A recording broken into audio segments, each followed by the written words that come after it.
We are live. Hey, welcome to today's episode of Nitro Ride. I'm Coyote. And I am the Cosmos. And we got a question we're going to break apart today, and that is, when did you lose your happy? Oh, man. Going heavy on a pretty day. Yeah, it's a very beautiful day. It's totally, not the day to be breaking apart such a potentially depressing topic. Usually you wait for the fucking overcast and Yeah, rain the to settle moody, in. broody. Yeah, this is a very winter topic, so you guys can come back to this when fucking November But comes around. at the same time, you can lose your happy at any point. That's true. And it's even worse. It's like, is that Lana Del Rey who has the summertime sadness? Oh, And talk about somebody who lost their happy. Lana Del Rey. Lana Del Rey is Yeah. like the ultimate sad girl. Mm-hmm. And Yeah, from out the gate too. Well, maybe not. I haven't followed her career a whole bunch, but I just remember for as long as I've known Lana Del Rey, the person that I attach to listening to Lana Del Rey all the time is this same sad girl, Yeah. sad girl in the middle of summer, Right? But I'll go first. Okay. When I lost my happy, I think that it's the question's kind of hard because naturally when we're super young, we have so much less responsibility. We're so more carefree. Yeah. And that's kind of how I envision happy. I can remember. Cheers. There he is. Cheers. Being in theater when I was super crazy young and improving myself, but mostly just there for the good time and just no responsibility. Living it up. Yeah, and while my mom was really working through a drug addiction at the time, she was such a good fucking mom, man. And it's funny. I look back at all these crazy road trips that we went on all the time. It's the weekend, let's go, get in the car, and how that probably wasn't just a fun little road trip, Yeah. Which is so weird for me looking back. Dude, it always is. Yeah. I agree. I have all that with my grandma. Oh yeah. Oh, yeah. You go, oh, there's... It's just prompting you, oh, there's... I mean, it's funny because it got me going as an artist because she'd always be like, there's eyes in everything. And it's like, oh, grandma's just twacked out all the time. There it is. That's where that's coming from. Yeah. It's not that we were all experiencing childlike wonder and fun at the same time. Yeah. It is instead that you were experiencing that and the older people in your lives were a fucking disaster. Yeah. But to our benefit. Yeah. Which is a weird thing is someone's life, someone on a bender can be so fun. Yeah. And they might have lost their happy years and years and years ago. Yeah. And they have something to give, both as it's the particle observed kind of a thing. You see the person doing it, and you can get on that ship for a while, and then you go, man, this ship goes nowhere. Yeah. This isn't endless fun. This is taking a toll on me now. Yes. Yeah. Yes. Oh, yeah. Eventually, you do have to lay down. Well, it's like how many road trips, if your mom was like, we're going on a road trip, and then we're going on a road trip, and then we're going on a road trip, and you're like, I need to go to school? Yeah, exactly. Yeah. Hey, I know that I'm not supposed to be the person that is pushing me to school, but I really should get back to fucking class. Yeah. I got homework. Mom, I have homework. I have homework, Mom. Oh, God. But that was also during a time when I probably peaked academically in the third grade. I remember being star student. Everybody thought that I was going to fucking skyrocket in the world of academia, because I was just getting straight A's all the time. I was a total huge nerd. Yeah. Point blank.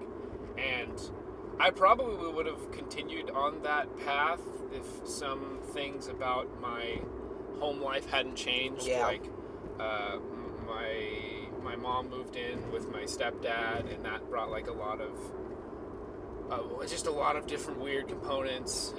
And also I met this hugely influential person in my life named Andre, who passed away, and he was just fucking. I mean, he died when I was pretty young. I was 15, and so he had this era of my life. He occupies this chunk of of my memory from like when you actually, as early as back as you can go, like maybe around 7. He's a mythic figure. He is, yeah. He's if I built my own totem pole, his face would be in there somewhere. Totally. Chakotay was telling me about how the most prominent, like the most important member of the tribe is actually at the bottom because they're like supporter. They're the foundation. Yeah, that was. He'd be low. He'd be low on the totem pole. He would be very low on the totem pole, yeah, which is a good thing. Yeah. I mean, maybe that changes from nation to Well, nation. I mean, if you're gonna bitch about being on the totem pole, it doesn't matter where you are. Yeah, you're on the totem pole, man. You're on the fucking someone hand carved that fucker for seriously. you. There's very few people on the totem pole, so yes, fucking respect the totem pole. Yeah, but he showed me like. I was so impersonable. Yeah. Like, I wasn't cool to anyone. I was the kid that was like no fun on the playground, you know? And I think, I can't say this for certain, but maybe it was because like I didn't have any structure at home, and so I was chasing it a lot. Okay. And so I would like emulate the people or the characters that I felt had a lot of structure. Well, that's kind of like how when kids are like sociopaths and they have to learn from around them what emotions are. Yeah. And don't, but can't really quite comprehend it. I'm not to say you're a sociopath. No, it's like teaching a parakeet to talk. Yeah. It's not having a real conversation. You're more of a with mimic. it. Yeah, exactly. And so, and that's what I was for a long time. Yeah. This like very little black kid named Andre like showed me how to fucking be a person, basically. What are you doing, Rick? Where are you going? Where are you Just going? Off the cliff. Yeah, dude, beat of his own drum. But he showed me how to like make friends, and I don't know what he saw in me. Like maybe I had this moment where I broke out of that shell a little bit. Just showed a little bit of your innards. Yeah, exactly. And you know, this is seriously dissecting probably a relatively simple organism, a child, you know, like. Oh, kids are so complex, dude. You think so? I think that we undervalue a child's understanding of things because they don't even know how the fucking reality is working yet. They have, well, the child's imagination is so powerful, you know, and just because you can't articulate what a child, like, they don't have the words because the words don't exist because they're putting everything together. Like, fire isn't even hot yet until you've burned yourself. Like, I have superpowers. My power is this. Where do you think all that comes from? Not from fucking 45-year-old adults sitting around. Lack of experience. Yeah. What? No one's been Superman, but I guarantee you that it was the thought of it's the whimsical thought of children. Being Superman is most possible to children. Yeah. Yeah. I like that. So don't devalue your child experience or make it something that, you know, oh, well, I'm probably really reaching because I was only so old, but you're still you. Okay. You know, it's you still had to have the experience. Yeah, you're right. I mean, you have to look back on it, yes, and it's old. You might have to blow the dust off of it. Yeah. But I think it's still very important that you give like respect in a way to your younger self always. Because you're still the person. Yeah. I mean, what is a moment? It's still the same moment. Your life as one moment. What value could you have in the current you if the current you is almost always living in the past? Like, you are the current you for such a small amount of time. Yeah. And then that person, that fucking shell transitions into being the past you. And so if you don't give the past you enough credit, enough like attention and compassion or whatever, then how can you love who you are now? Yeah. Because you're going to be who you are now for such a long time. Exactly. Well, now is gone. Yeah, exactly. I just said hey, remember when you said now? Hey, yes, I do. Yeah. I was a different guy back then. Exactly, yeah. I had way more mate. We have another one we can split. Oh, no. I'm just being silly. These are killer, by the way. Yeah, they're fucking tasty. They're so good. But yeah. This guy, Andre, he taught me how to make friends, and I remember we were having like a Yo Mama joke contest in the cafeteria. And he said something about like, I think he said Yo Mama's so broke she can't even afford shoes or something like that. Which is pretty fucking funny now. That's to have a child say that to you, like that's pretty. But I was so young and I didn't get anything. I remember my mom not wearing shoes anywhere because fucking whatever. Like, whether it was because she actually couldn't afford shoes, or because of drugs, or because she doesn't like wearing shoes. Or because she doesn't like wearing shoes. But I remember being like, my mom doesn't even wear shoes. And in my head, that was going to be the most, like, fucking prolific win. And they were just like, what are you talking about right afterwards? Him and all of his friends. But, kids are too young to understand self-deprecation. Seriously. And so were you. Yeah. You've been self-deprecating since you were a boy. Yeah. Oh my God. Have I? Fuck. But, and so that is when, like, I kind of began to become who I am now. Like, before that, I was on such an entirely different track, and I think if I'd never met Andre, I would probably be more, like, traditionally successful than I am, potentially, because that's just, like, who I was. That was where I was headed. But I think I'm much more comfortable with who I am now. If I was the other way, I'd probably be more comfortable. You'd be more comfortable in a different setting. Yeah, exactly. You would maybe be more of a shut-in, because your imagination is crazy, and you can really pull. You'd probably be the guy that ended up in his own world. You would. I think you would have created your own world real easy. You think so? Yeah. You like, just because, like, what you're saying, you were a straight A kid, like, doing all of the academic whatevers, shy, didn't know how to, like, reach out. Yeah. And if you don't have anybody trying to reach in, you just continue to because safety is, like, little kids, like, either you love safety or you love to do the opposite. And I just see, like, little kids that don't like people getting into their space or don't know how to get out of their space. Yeah. Like, my brother's very much like that. He has a very small group of friends. But he he doesn't really like to do very many things. But what he does like to do, he does it all the time. Oh, yeah. And he's built his own little world around, not to say he can't act in the exterior world, right? But his own world is a place where it is all his.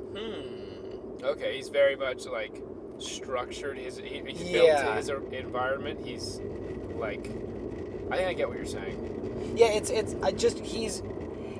he's so smart that the world pisses him off, I think, and it always has. Yeah. And so he's always been a little more reserved. That kind of. Yeah, just like, I don't understand why you are all so dumb. Yes. Like, what the fuck are you doing? Yeah. Yeah, I could see myself having fallen into that. Absolutely. Like, fucking. I still hold true that, like, a very, like, key component to happiness is being able to select who's around you. Yeah. I think that's, like, step one. If you can't because you're going to be, if you can't deal with the people that are around you, you just hate people. Exactly. Because what other people do you know? Everybody that you meet, you don't agree with, you don't like. Yeah.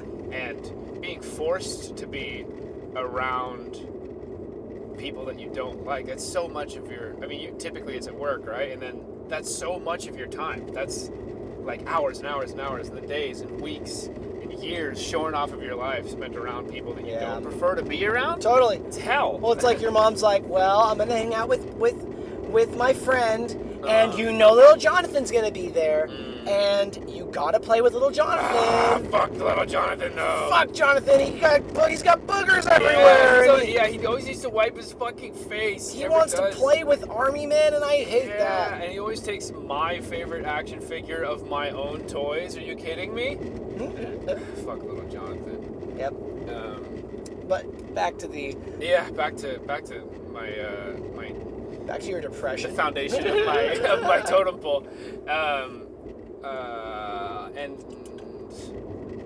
that was probably what started happiness for me. Was Andre and him introducing me to this, like, walk of life that I don't think I've really left. Like, he opened the door. Yeah, he really did. And I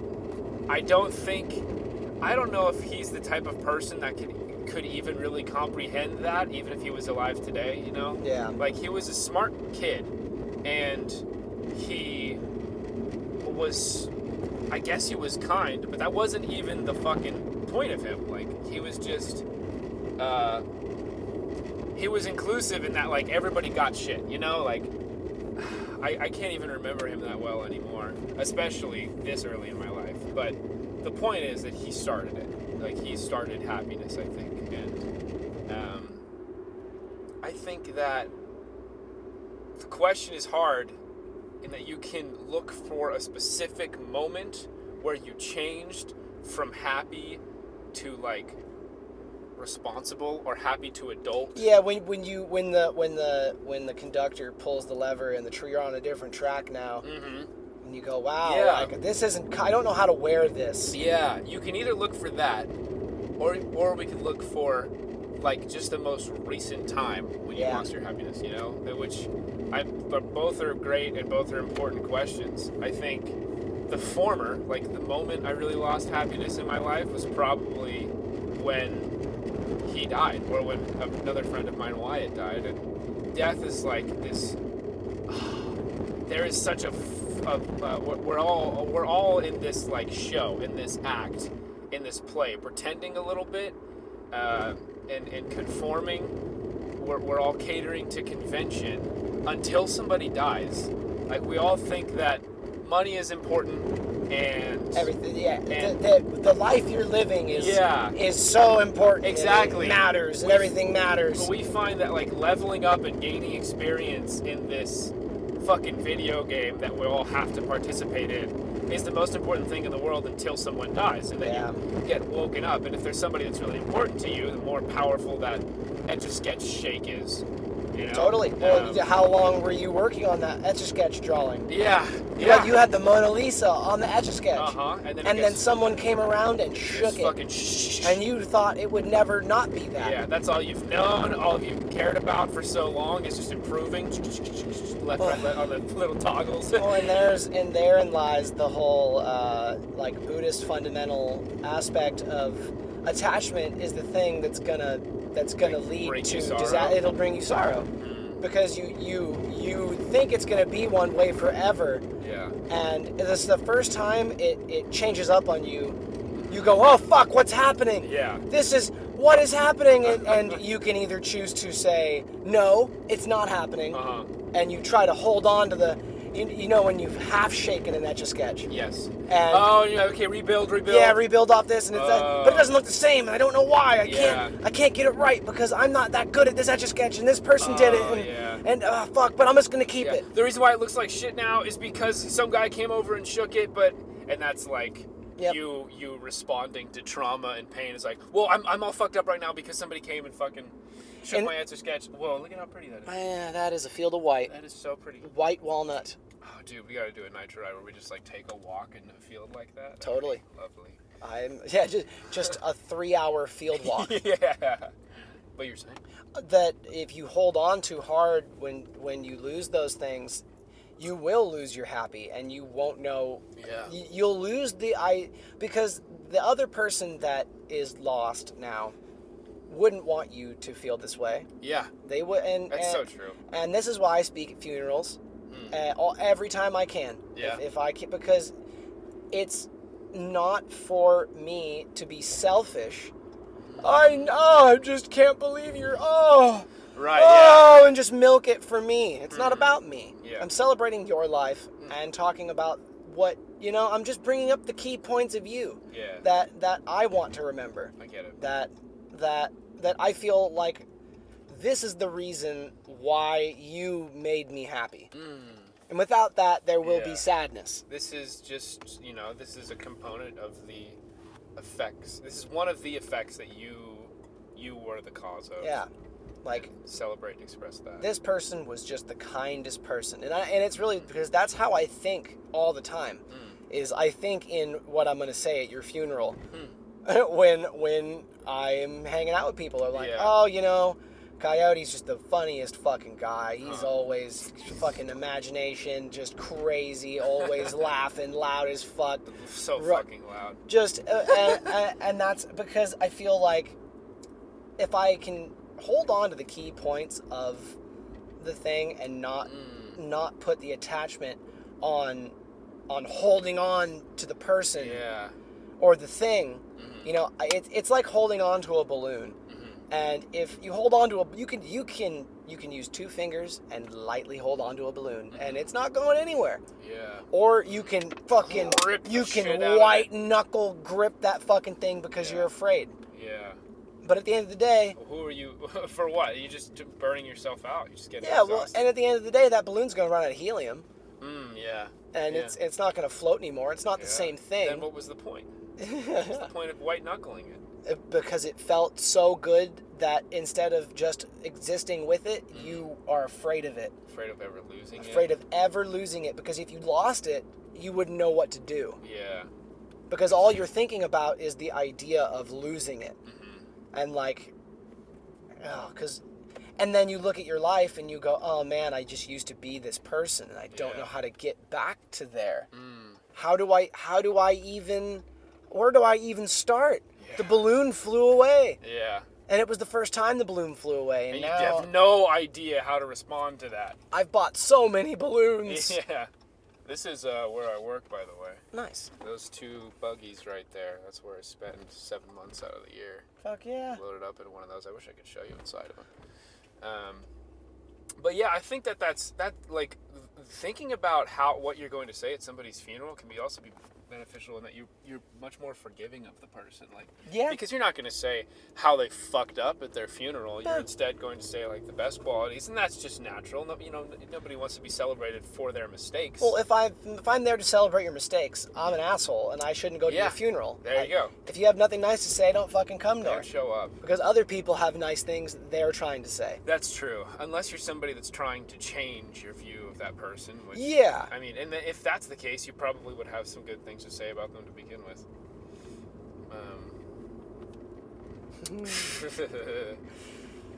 Oh, hello. Just riding your horse. Oh, how beautiful nice. Paint. How nice. That's a big horse. That was a big horse. That's about 16 and a half hands right there. Is it what? Is it actually a thing? Oh yeah, you measure horses in hands. In hands? Yeah, 6 inches. Really? Yeah, by I think a hand is half a foot. No shit. Yeah, that's the imperial system. That's hands, feet, yards. Feet. What are all these terms? Huh. It's hands. Horses are so many hands tall. That's funny. Well, like primitive, but I guess horses have been around for a long fucking time, so it probably got to a it probably comes from a pretty primitive place. Yes. Probably comes from a pretty primitive place. Probably comes from a pretty primitive place. But fucking Andre, hey. Thank you, Andre. God bless Andre. God bless Andre. If I had some more Europe, I'd pour a little out for him. But that's what started my happiness. And if I were to chase back to a single point when I lost my happy, either because I became an adult or a death that it was just shook me, it would be when one of them died. And I got like very familiar with this fourth wall of convention. That was the first time I was like, wait, what the fuck are we all doing? Yeah, where you step outside out of the norm. Exactly. You hop off the treadmill for a second that we're all, oh dude, it's just like this long, like impossibly long, like 1-lane treadmill, and we're all just all on in it. Uniform lines. Well, that's like what psychedelics do. They throw you off of the treadmill. Yeah, exactly. And I'm fucking, I love that shit. I'm very thankful for that. Indeed. Well, it's good. Yeah. That's why I say death is good. And I say it all the fucking time. You need things to die. Yeah. No one. What is every time anyone ever wished to be immortal? If you look down that track, what happens if you're immortal and you lose your happy? Oh God. Then what do? Yeah. You just live in perpetual, and then there's no way to get out of it. You're just always gonna be so sad. Yeah. The depths of an immortal's sadness.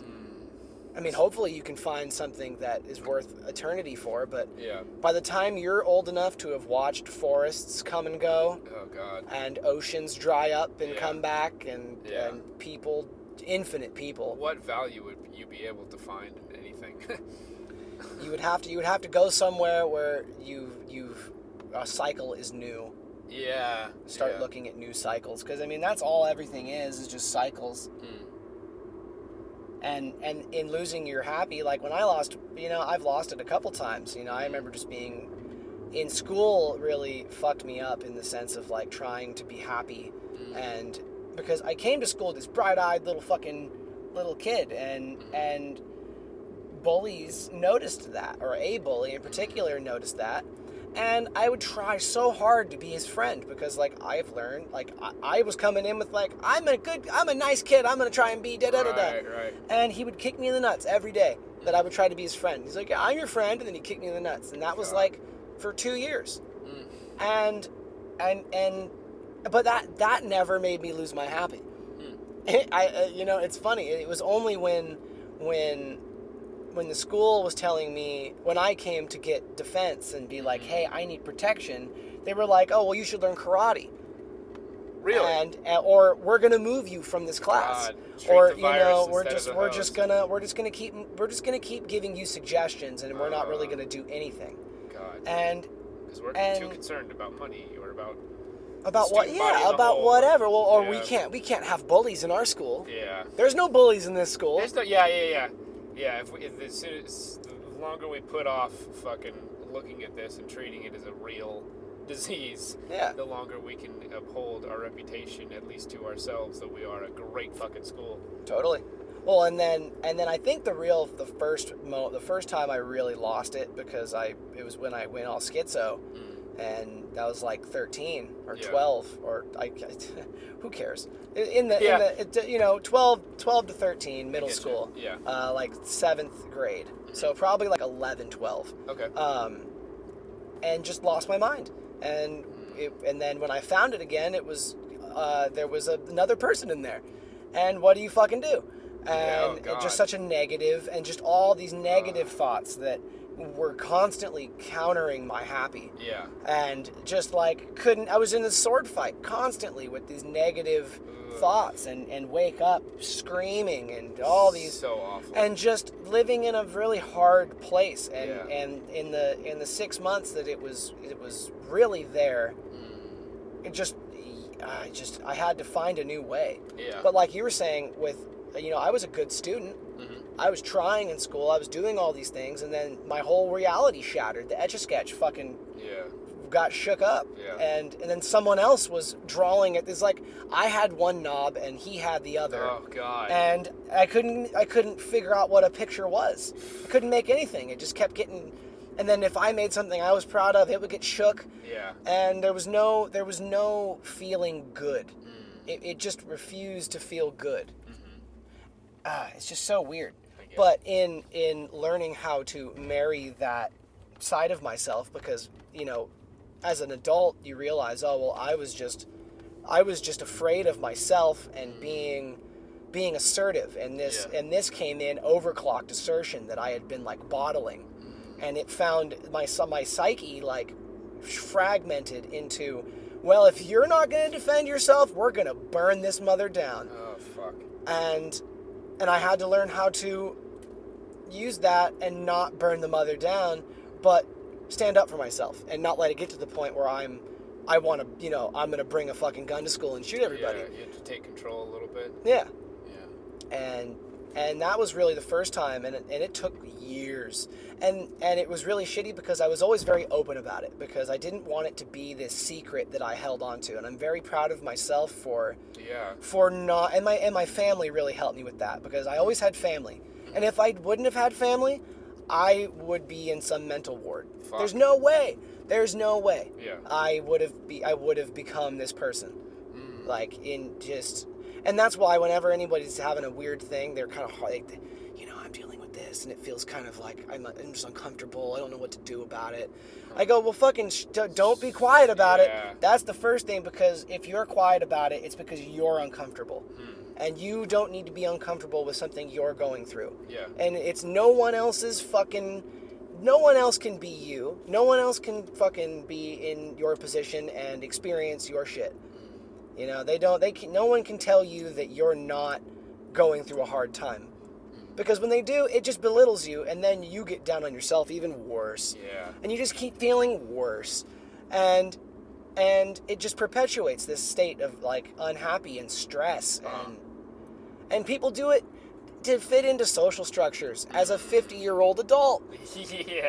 Yeah, still conforming, still meeting convention. Oh, well, Trisha said I shouldn't worry about it, so I'm just not going to worry about it. Ugh.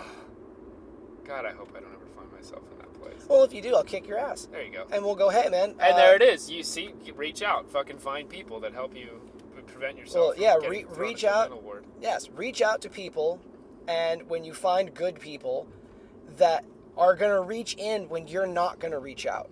I think that's really important. That's what a friend is. Yeah. Is someone who knows when to push on your boundaries enough to say, hey, fucker, Yeah. get out of there. It's like when I tell you, get out of there. Yep. Get out of that fucking headspace. Yep. You don't need to be in there. Yep. When I can look at you and you go, oh, hey, what's going on? I'm like, oh, your tone's off and you're not making eye contact. What's wrong? Yeah. What's wrong? It's good. What can we do? It's very good. And you need to find those people and put them in your lives. I want to know that those people can exist in your life. Yeah. Don't give up Yeah. trying to find those people, because there's a lot of shitty people, man. There's infinite shitty people that are just trying to live their life, and they've been putting off their happy. They've probably never had happy. And they will misuse yours. Yeah. Ooh, yeah. And especially if you've never not had your happy. They'll crawl all over that thing. Yeah. They're drowning, and you're floating in the water. Yeah, you're a log in the water, Yeah. and all of a sudden you can't breathe. And what the fuck's going on? Why are you stepping all over me? Someone's pulling you down. Well, but that's where I say everything is your fault. Yeah. You got to know that you're the one giving that person the slack to hang you. Yeah, and that could be incredibly empowering to just accept that everything that's happening is your fault. At a certain point, I mean, there's some things that are out of your control, but what you react to stimulus-wise is your fault. Yeah. And that's oh, it's all my fault. Or man, it's all my fault that I did that, and I'm so proud of myself. It's wow, I can do that? Yeah. Yeah. Yeah, you can be impressed with yourself. And I do find that, like, when I'm feeling, like, pretty low, because I had a night like this, I don't remember if it was last night or a couple nights ago or whatever, but I just felt so bored. The most recent time that I lost my happy, stepping away from, like, pinpointing it to a specific point, just the last time, was this breakup that I just went through. And, it was just the trend. It's what has happened to me, and I imagine most people so many times before. It's that you have this honeymoon period, and it's beautiful, and it's amazing, and you're so certain that this time, wow, I might actually marry this person. This feels like it. This feels like it. And then you look back at all the other relationships you had, and you're like, wow, that really wasn't it. But this has all these different signs, and this maybe this can be the one. Maybe this is the fucking one. And then a year goes by, a year and a half goes by, and at that point, all of these people, this person's weaknesses have, come to the front in different instances. You've just experienced more of life together, and so you've seen them in more arenas. Yeah. You have a deeper understanding of who they are and what they are, and so those like rose-tinted glasses begin to break and fall apart and fall away from you, and you're left with what's left. Yeah, you're left with what's left, and that was just that what was left was just somebody that I really can't spend the rest of my life with, and vice versa. I'm not the person that she can spend the rest of her life with, and that's natural. That's what happens. And then you break up, and then you never think about the end. I never think about the end. All I can ever think about are the good times in the beginning, or in the middle, or even close to the end. Don't think about the reasons why you got pushed apart from each other, or what didn't work. I am laying in a bed that feels too big by myself, and it's just the void. It's the void. Yeah, you get sucked into the void. It's not the bullfrog dark. It's not a place where there's anything to be really learned. Yeah, you're just feeling. You are just miserable, and I've been trying to fucking just really be in that. I've been trying to not embrace it. Yeah, because I know that the people that can take in their feelings and express them and sit with them and make with them, but use them, return to say there's nothing in the void, I think is false. There's stuff in there. It's just dark and it's hard to fucking see. Yeah. But when you come out of it, because I was single for 3 years and I was in the void, and it was I lost my happy after the breakup, and then tried to fucking grab it back, and Yeah. it just backlashed even more. And then all of a sudden she's got kids, Ugh. and then I'm in that fucking position, Yeah. and I'm just running off of, I need something to fill this. Please come Yes. back. Yeah. And I'm just miserable. Yeah. But and unfortunately, when that fell apart, instead of embracing the void, I embraced my ego and just picked up chicks, fucked her friends, did all these things that I'm not proud of. Yeah. And at the end of the day, the coming to the void after that was even harder. Yeah. Learn to find gold in the void. It's because it's there. Yeah. You just gotta fucking stop. It's I don't know. It's hard because it's all different. Yeah, it is. It is all different. Advice is one hand clapping most of the time. Yeah, it is. It's based off of like our advice is based off of our own experiences, and we've only ever been ourselves, so that's the only perspective that we have. Yep. No, but when you're sitting in there and you're saying like all I can think about is the good stuff. Yeah. You gotta maybe start trying to think about the bad stuff. Yeah, you do have because to fucking remember that. You gotta have both parts, or else you're gonna be living. You're remembering a false truth. Yeah. You're not thinking about how frustrated you were trying to make a thing work. Yeah. Or how frustrated that person was when you acted a way that was so very much yourself. Yeah, or you feel like you can't express yourself to the point of truth because you don't want to upset this person. It's hard to remember that, but you gotta. You have to. Gotta. Because it'll help you heal. Yeah. Because you need to callous, because if your heart is bleeding for somebody and they're not fucking giving you more blood, you're gonna bleed out until you got nothing. Yeah. And it just hurts. Yeah. And it's gonna hurt no matter what. I mean, at this point, I'm at the end of that, and I'm after fucking about 5 years. I'm finally feeling better, and it's been hard. I've made a lot of mistakes. I've hurt a lot of people. I've received a death threat or two. I've done some fucked up things. But, in finding my new girlfriend and telling her all this, I never lied. I never tried to make it better than it was. Good. I never didn't say that this did or didn't happen. Yeah. I will be honest to my own detriment. Yeah. Because why would I be with somebody that can't handle the fact that I slipped up? Yeah. I'm a fucking person. Yeah. Like and to say you're only human is cliche, but you are. But yeah. And not to say that humans aren't the dominant force on the planet. Yeah, exactly. You're only human. It can be kind of diminutive to people. Like, you're capable of making mistakes, but fuck, you're very, very powerful. But you're also capable of taking the reins and owning it. Yeah, exactly. If you can just fucking own it, you'll find yourself out of the darkness so much faster.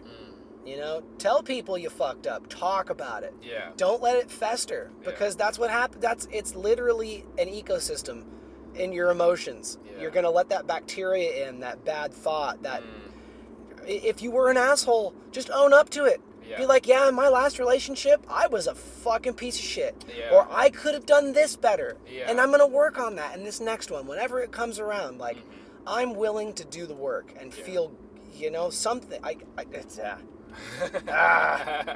so stressful. Yeah. But necessary. Yeah. Don't be afraid of stress. There's that video, I don't know if you've seen it. It's the guy talking about lobsters and stress. Oh, I don't think so. When a lobster feels stress, it's because it's growing, and lobsters grow forever. Yeah, they're immortal, aren't they? Yeah, they're basically immortal. Yeah.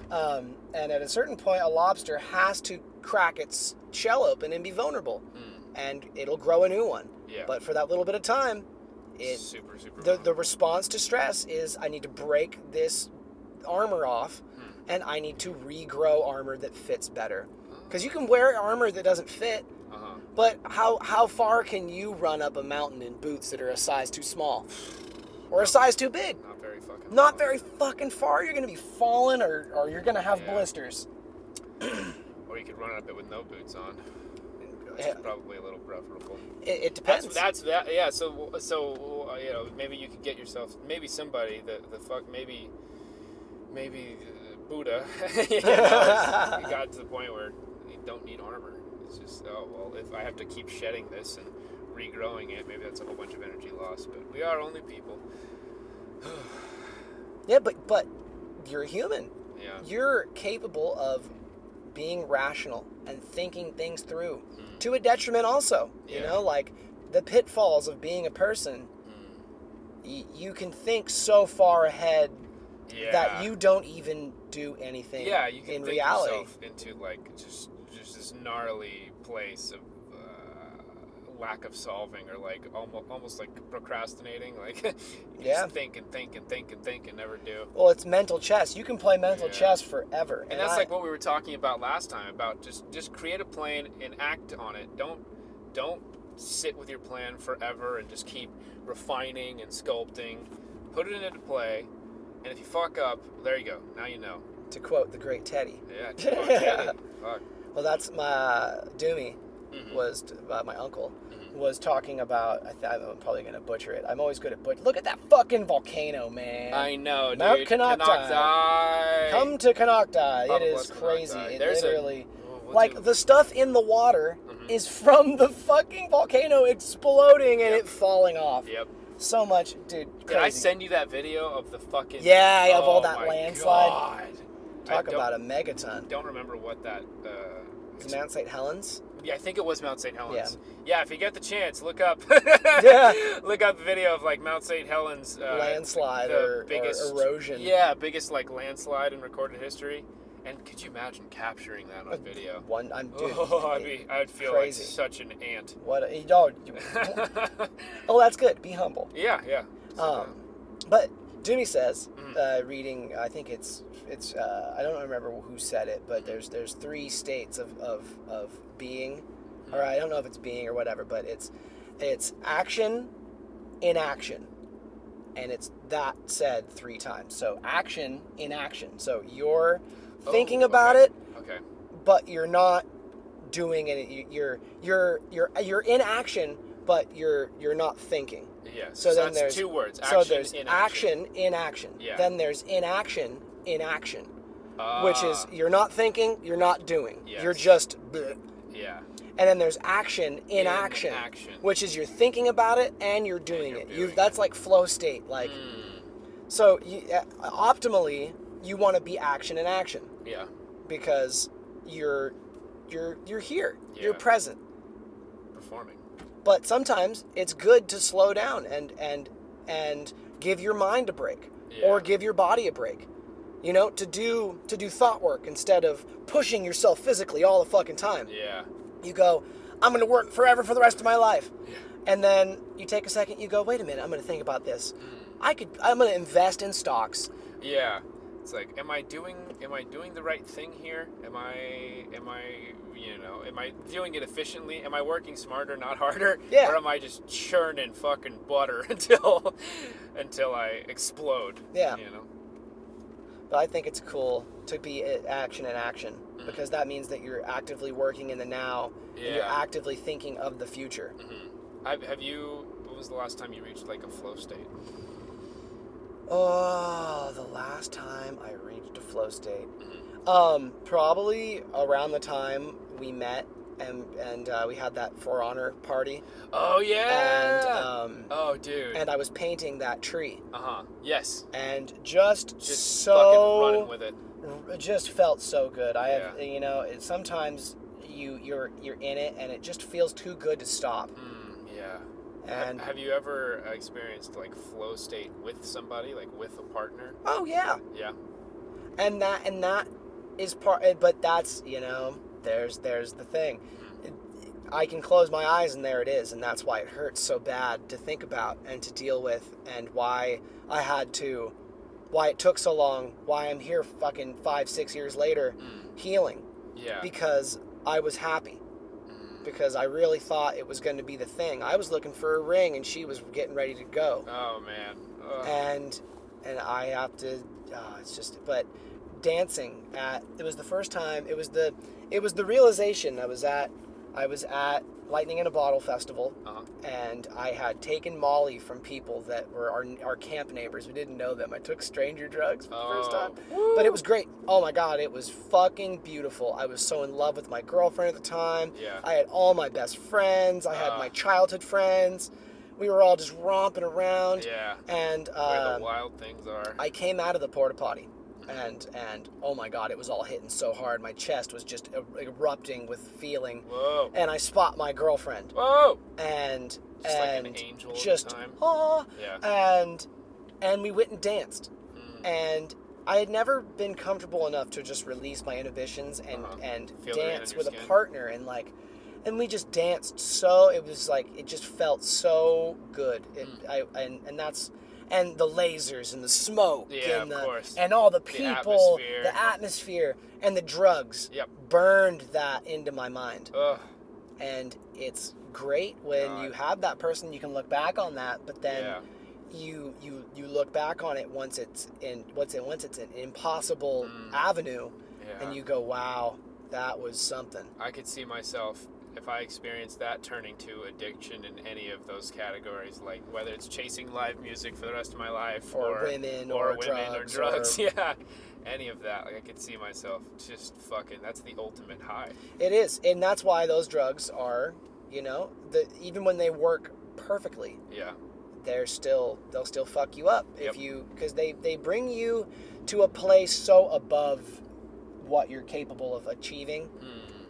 Like it's so weird. I mean, you can achieve them, of course, but all at once with no training, without like years of work to get there, without shortcut. And what happens when you get into a shortcut? You're usually in a place where you're not ready for. You're not experienced. You got there enough. way too quick.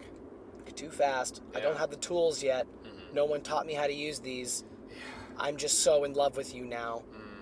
And your instinct is to run. And there's no way I can catch you. And you're always going to want to run. And now that you've but it's good though. I'm glad that things happened the way they did now, but part of it is I would never let myself be angry at her. It was always all these external things, and I was victimizing her in my own mind. Like, I was making excuses for her. I see. And when I stopped doing that and just allowed myself to be frustrated with her and be like, no, you know what? You fucked up in this relationship too. Like, I'm mad at you. There you go. But I didn't know how to tell her.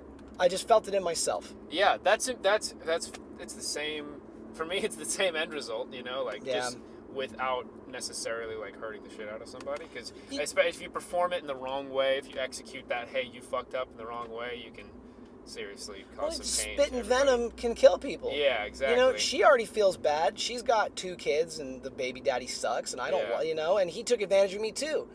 And in that whole thing, I lost a friend, I lost my girlfriend, and then they got with each other. Yeah. And I was taking care of him. And I gave too much away for free. Ugh. And I need to be mad at myself for that too. That's not all their fault. Yeah. I wanted to take care of these people, and I did. Yeah. I wanted to feel good about the friendship. I wanted to be the best person I could be and the best friend I could be, and I gave it to people that weren't ready to receive it. Yeah. And I wish them well. I hope that their kids are can have 2 parents that can co-parent or whatever they end up doing. Because it's important, because I did love those people once. Yeah. And, hate mirrors love so hard. Yeah. You have to love something, you have to have loved something, or something has to challenge your love for you to hate it. Because you have to, hate is so, I'm gonna fucking kill you because you fucked with my loved one or my thing or my person or whatever. In power, it is so close to love, like the stretches it can drive you to. Yep. Hate and love. What did you just say that I wanted to get after you with? Fuck. Get after me. Come on. Pull it up. Being angry at them and not having to spit venom. Yeah. Wishing them well after it's all done. Dead air.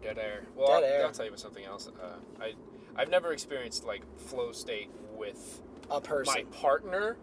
I've experienced it with someone that doesn't have that much power over me, but which was fucking incredible. Like, this has nothing to do with losing your happy, but I just have, it's fucking, of course, at work, cutting and just pulling brush, and like linked with someone to the point where you don't need to say anything. Yeah. It's just like clean. You're like hypnotized. 100% efficiency. Yeah, you're no thought. You're breathing through your nose, even though you're carrying like 75 pounds of weight, and you're moving like a fucking racehorse. Mm-hmm. It's just like beautiful. Yeah. Poetry in motion. Don't that feel good? God, it feels so good. I really hope what I wanted to fucking tell you comes back to me, because it was something really good. But so the last time that you lost your happy was the like in the end times of that relationship. Yeah, well, because it was so much at once. It was the relationship, friendship. I wrecked my car. Didn't have a car. Oh yeah. Still working the same pizza place job for 6 years. Mm-hmm. You know, all these, you know, just I had given so much away for free. Yeah. That I had nothing left, and just trying to. This kid's being a wacky inflatable tube man. Oh, it's right next to him. But just in giving it all away, I just, instead of sitting with it and embracing the, you know, learning what I did wrong, I did healthy things with that energy. I converted it into running and exercising and got in really good shape. But then I was like, yeah, well, now I'm all hot and I can do whatever the fuck I want. I can get whoever I want. But look at all this good work that I just did. I'm not a bad dude. And then simultaneously projecting the need to be with somebody into a long distance, attempting a long distance relationship with a really good friend that you know, I'm glad that we had our time in the sun with it, but at the end of the day, it still hurts. Yeah. And coming back from that and having a hiatus from that friendship because I made it more than it needed to be. I get it. Or that we made it more than it needed to be. But being able to be like, man, I'm so glad you have a happy relationship. You deserve this. You deserve this beautiful child that you just had. Like, I'm so proud of you. Whoa. And simultaneously, I'm so sorry that I can't be present with you right now. Yeah. But trust me, I am your friend. Yeah. I love you. The support is there. The love support is there. You call me if you fucking need me. Yeah. I'm just going to be over here for right now. I'm working on my shit. Yeah. I'm getting my things in order. Yeah. You know, That's a good place. It is a good place. Yeah. As hard as it is sometimes, because you want to share those victories with somebody that you care so much about. Yeah. That you know cares about you. Yeah. And there's only good things. Or if it's not good things, they're gonna slap you around and be like, bro, what are you fucking thinking? Are you being stupid right now? Yeah. And I respect that. Yeah. Slap me around. Challenge my thought, because it probably it might not be good. I don't know. I'm not fucking God. You're just you. And you might and the people who, if you're open to give people the true self, they can give you real feedback if they're not trying to hurt you. Yeah. Yeah, and they have all of their ducks. They have their ducks in some semblance of a row, you know. Like, yeah. If you're so overwhelmed with your own shit, it's a lot harder to help others. But yeah, I wanted to talk about like the mourning period too.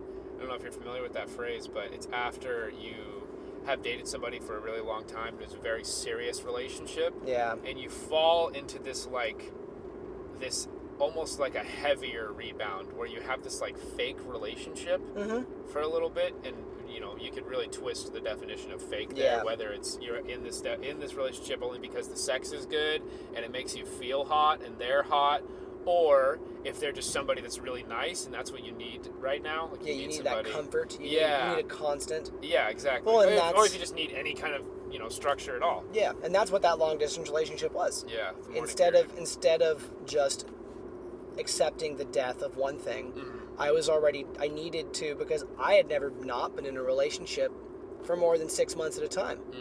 And here I was a year in, you know, sort of 6 months in, I got to that point again. I'm like, all right, I don't want to be a bachelor anymore. This fucking sucks. Yeah. And I remember the day that that she broke up, the first girl broke up with me, I was already starting to text the other person. I was getting ready to because I had made a choice that it was either before I was even dating the first girl was okay, either I'm gonna go for this one or I'm going for this one. Oh yeah. And so I reverted back to this plan I had. Yeah. And it was I didn't inform her of it. Yeah. She had no fucking clue. But I was gonna go for it. I was gonna do it. Yeah. I can do it. And then I built up that instead of I had the fuel. It was I'm sexy now. Yeah. And I'm sad. Yeah. I need something to I need a person to be a constant because I can't exist without it. I'm losing my mind in the void here. Oh yeah. And so I projected it, and I you know, making a great friendship out of it too, but getting too close to the fire and making it more than it should have been. Yeah, getting burned a little bit.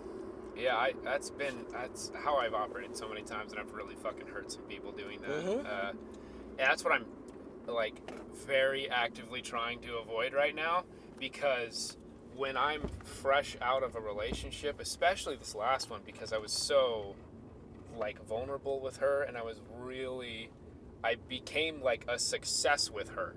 You know, like before I experienced a couple promotions at work with her. I finally got this job that I've been wanting for years. She's the good things. She's the good things, exactly. And so I'm really, really wanting to just get like fucking date somebody again, like get in a fake relationship again, and I'm trying very actively to avoid that because you seriously hurt people. And because I was a success with her, and now coming out of it, I am like incredibly honest. I'm in this not undertow, but I'm like I'm in the wake of our relationship, right? And so I'm in that state where people often are when they experience like some gnarly hardship. They feel this is a state that you can find yourself after a gnarly hardship, but you feel really free. You feel free to say how you're feeling and what you want. Yeah, it happens a lot after death, like. Or if people, that's a potential. This is not the case with me at all, but that is like a sign for suicide, is that they've like been relieved of all of this weight, and they feel so free because they've decided that they're just going to kill themselves. They're going to, literally release themselves from every pressure, every human pressure. Yeah, well, if this release feels good, yeah, I'm out of here. Yeah, exactly. But anyway, I feel that right now. I feel this like incredible release, and I'm all like not really salty, but I'm just in a spot where I couldn't give a fuck to conceal how I feel or censor myself. Why would you? That's true. Because that brings people who are on the same wavelength. You don't want to fuck around and get in a relationship where someone isn't going to communicate with you. Yeah, but it's like honesty to the point of my own or somebody else's detriment. And that's the problem, is that it's very attractive because honesty is fucking hot. But I'm operating at like a level of honesty that isn't healthy. You can't maintain that level of honesty. Yeah, and eventually that's going to hurt the person that I'm with. And I'm in the mourning period, so I'm not emotionally available right now. Even if the other person is great, would just dive in way too quickly when it's not what I need. It's that classic saying that hurt people hurt people. And you're hurt right now. Yeah. Yeah. That's lick your wounds, man. That's there's no time limit on it. But to get what you can out of it. Yeah. And be honest. Well, you know that you want to be honest.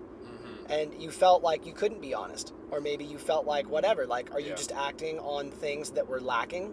No, I think it's that I had that, and I don't want to lose that, or it could be a bunch of different things. Did you feel like you suppressed it? No, not necessarily. I mean, I think I do feel like maybe I wasn't being like myself. I wasn't able to go out and do all of the shit that I really wanted to do because she was just she had like jumped into what is my constant crazy lifestyle way too fast. Yeah. And that's not who she is. She's not this dude who goes out into the woods for gnarly ass stints of time and works their asses off and parties and is really loud. A little dynamo. She's not this weird fucking square of explosions that I am. And a rectangle. I'm probably more of a rectangle. But yeah, you're pretty long. Whatever, like the parallelogram word for like a 3-dimensional rectangle, you know? I'm that. Maybe a cylinder. But maybe a cylinder. That's not who she is. And as a result of that, I couldn't be that. Like, I couldn't fucking party as hard as I wanted to. And I couldn't go like snowboarding 3 days back to back and shit like that. And so maybe that's the things what you some of the want to honesty do. Is. Yeah, I am being very honest right now about what I want to do. Good. So, which is good. Like what is the negatives of it? It's just that's really attractive, and that's not who I'm going to be forever. But it's who you are now. It is who I am now. So but people don't anticipate that I'm something that's going to change very soon when I'm introducing myself. And also, I do kind of believe that it's when you jump into a real relationship super quick after your last one, it's not going to work out because there's too much processing that needs to take place if it's a relationship that extended for as long as that one did, at least. But yeah, so that's I lost my happy just a fucking month ago, and I've been struggling with that. And I often, maybe I think this is what I was gonna say. When I get there, when I'm in the misery, I try to reconnect. Well, that's what I have been trying to do, at least this time around. Mm-hmm. I don't know what it was like last time. With self or everyone? With everyone. So I am something that I've learned with Kat. I don't know if this is healthy or not, but when I need to look at why I'm feeling what I am, and if it is a result of feeling like I haven't gotten enough attention, because I feel like maybe I am somebody that needs a lot of fucking attention, you know? I'm hence why I'm loud all the time. As a Sagittarius. I'm somebody that's like kind of seeking attention and also a shit ton of experience. I don't really enjoy being in the center of the spotlight all the time. I like making people laugh, and I really like being diffusing. I've used this approach, my need for attention, and I feel like I've indirectly turned it into being a diffuser for people, because I know that when you laugh pretty hard at something that somebody's saying, even if they know it's not that funny, mm-hmm. they feel like they're free to express themselves. Yeah, it's a safe space. Yeah, exactly. Or not a serious space. Yeah, you have wiggle room here. I feel like that is what I'm put here to do. Like, I'm here to help people release themselves from inhibitions, and that's what I've kind of picked up over this last year. Where does that leave you? It's good. I think it's great. Well, that's good. At least for now. Who the fuck knows what I'm going to think in a year, but I love that about me. I used to hate how when I would laugh really loud at something and somebody else would go, ha ha ha, make fun of my laugh. Oh, that was like, I would... It just got you? Yeah, like, why? Why are you doing this? It would make me feel so self-conscious when someone did that to me. Now you get to just laugh louder. Now I get to laugh. Yeah, I was fucking scream laughing in their faces. Ah! yeah. No, but it's what that is their own inhibitions just screaming back at them when they see somebody like me feeling free enough to, laugh, and hopefully the more time that they spend with me, those inhibitions start to fill away and they break out of their shell a little bit. Or they go, because they're going, oh, look at this guy. Yeah, and that is another reason for my dumb dog kind of approach to life, that I've cultivated over the last few years, in that I'm trying to open with compassion and love all of the time, and I'm trying to apologize for the mistakes that I've made. I've had a couple instances where I've tried to reach out to mainly girls, mainly women, because that's who I've wronged for a large part of my life, trying to apologize, but sometimes that can be worse for people than just leaving them the fuck alone, because it's like, where was that before? Yeah, Like, definitely where was that before? I don't need this from you now. Yeah. I'm already in a different place with you. Yeah, and, Your like, apology is not going to help. Why are you taking me back to this? Like, Yeah. whether that's good or bad to go back to it, like whether they actually need to because there's some shit left undigested, or if they really don't because they've passed it and they moved on from it and they don't need some kind of reminder. Yeah, the closure, they found their own closure. Exactly. And they're actively on the way to finding their own happiness. Yeah, and so I'm trying to figure out signs of what, of when to reach out and when to shut up. And, or like if I should even reach out to begin with too. Both of those, when and if. Yeah. Because it's hard with some people, because some people, I hurt them, but I also know that they aren't somebody that's incredibly in tune with themselves.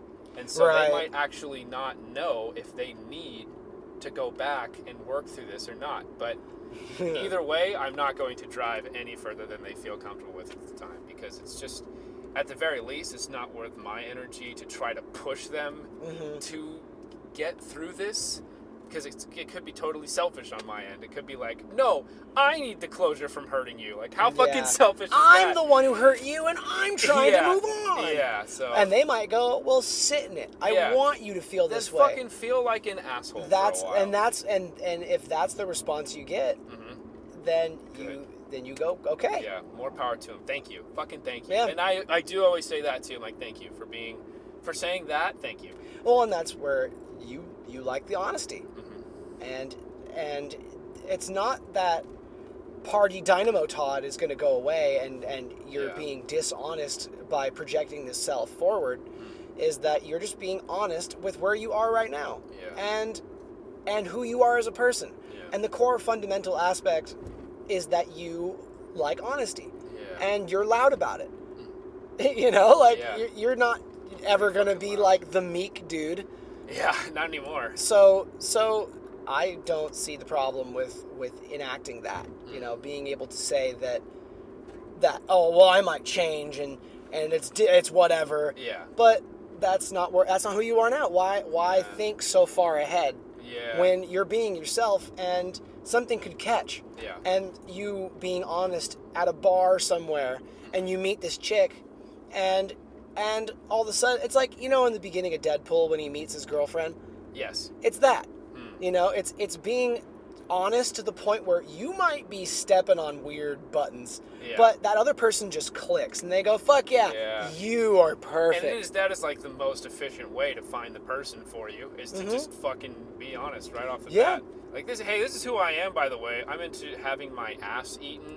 Yeah. And I'm looking for someone who can really get me to the fifth ball on the butt plug. The anal beads need to go all the way in. She takes that and runs with it. Hey, what a fucking... But God, you're gonna lose a lot of people along the way. Probably you're gonna go fishing and not catch a bunch of fish. Well, you start to know where to fish for the people who are gonna peg you are. That's true. You know that there's the right place to go looking for that source. Yeah. I think I'm gonna try pegging soon, man. Hey, man. I think I'm gonna fucking... I'm ready. Keep hearing about how erogenous zones are up in your male butthole. Hey, man. In the prostate. God didn't put a cum button in my ass for no reason. Exactly. Why is it there, huh? Why is it there? If a convention's gonna tell me that I can't put something in my butt, why is there a fucking button up there? I'm moving to San Francisco. I'm gonna do something with turquoise. I'm really get it. You said... Oh, I love it. I found love on 8th and Haight. Yay. When the lights go red, I'm spending my bread. Oh, it's funny, man. It's fucking... And I also... How bizarre to be in the place of, like, this much introspection and this much, like, just going through all of your past actions and what you're feeling right now. So many people don't get there. So many people just continue to float through life, even though everyone feels things. Everyone feels things hard. Well, that's why it turns into a midlife crisis. Yeah. Until it becomes so unignorable. It's like I was like when we were on acid the other day, and I was like, I just need to go take a breath. But then something distracts me, and I don't take that breath, and now I'm thinking about taking that breath, and oh my God, I'm having a panic attack. I need to take a breath, and now everyone's outside trying to figure out what's wrong with me. Yeah. When I should have just taken 2 breaths by myself. but no, I made it into this huge thing, and Yeah. and while not being able to talk about it, Mm-hmm. you know, and now I've worried everybody, or I bought. I love using the example. I bought 3 boats. You bought 3 boats. I bought 3 boats, and oh my god, I'm one fucking person. I don't need all this. Have you had the orange one before? Yeah, I've had all of them many times. Okay. I'm a connoisseur of the yerb. Yeah, Papa bless your Monte, by the way. Indeed. Guayaquil. I love that new little anniversary flavor they got. Yes, well, please, if you're hearing this, Yeah. get rid of all the fucking sugar Yeah. in your tea. It was Dude, better without it. For real, these new ones got like half the sugar. And I lost my it happy tastes when so yerba good. mate added more sugar. When they doubled their fucking sugar. Oh man. I think that when you lose your happy, don't shell up. Don't think that you're all alone, Yeah. because you will be if you make yourself. Yeah. That is like, yeah, it's a prophecy that you could definitely put But- into action. But simultaneously, don't disregard time for quiet contemplation with yourself. There's a balance, and when you're in mourning, feel it, Yeah. understand it. Because it's uncomfortable, don't run away from it. Because discomfort is just trying to show you something. It's like I have a tummy ache. I'm gonna take some Pepto-Bismol and I'm gonna eat a cheeseburger. Yeah. I need to go and take a second. I gotta Yeah. maybe have a fucking salad for a Yeah. few days and clean out my system. Eat I need to some stop fruit. drinking so much alcohol and Yeah. coffee. I need to get a fucking tune-up for my body. Do not treat viruses. Change the host. Treat the host. Don't slap Band-Aids on shit Yeah, all the time. unless you need a Band-Aid. Yeah, unless it's a little you're getting dirt in there. Yeah, unless it's a little scratch. Unless it's something a Band-Aid can fix. Yeah, unless it's something a Band-Aid can fix. So when I get in... So I've learned that I need attention, right? Yes. And so I tried to change that, and it actually worked really well with this recent relationship that I was in. I was like, oh, fuck, that's what it is. I'm not getting attention right now. And and that would be it sometimes. Sometimes I would receive no attention because she sometimes I don't know if it was a result of a chemical imbalance in her brain or if it's because I am just too much fucking stimulus sometimes. You're just so verbose. Yeah, but verbose is that just rolls off the tongue. Verbose. So verbose. You need attention. Yeah. And so sometimes she literally could not give it. And that is really, like, therein was the pitfall of that relationship, is that she's told me, and I think it's true, that she's just not somebody that needs somebody, you know? And she's not somebody that someone can rely on. Doesn't need a constant. Yeah, and I get it, and I it's kind of cool, like. Yeah, by all means. If it's true, I know. I was looking at that. What is that? That is an osprey. Is it really? Yeah. Oh, that was Beautiful osprey. Pretty fucking pattern. Oh, dude, they're great. In the feathers. You ever dude, they dive bomb like so I can, oh, sorry. I'm sorry. Oh, do they just? Oh man, you'll see them come out with a fucking trout, no problem. I love watching videos of, or even, I mean, we saw it in real life just the other day, didn't we? Like something. I think we were on a run, and it was just like, oh no, fuck, it was a different person. God damn it. Was it just like Dude, hovering in the air? Birds are wasted on other people. Oh, I know. Cosmos. Sometimes I fucking hang out with somebody, look at this bird, what is that? And they're like, I don't give a fuck. And I'm like, you bitch. Don't worry. You fucking bitch. Don't worry. I'll be your bird connoisseur. Yeah, my bird boy. Bird boy.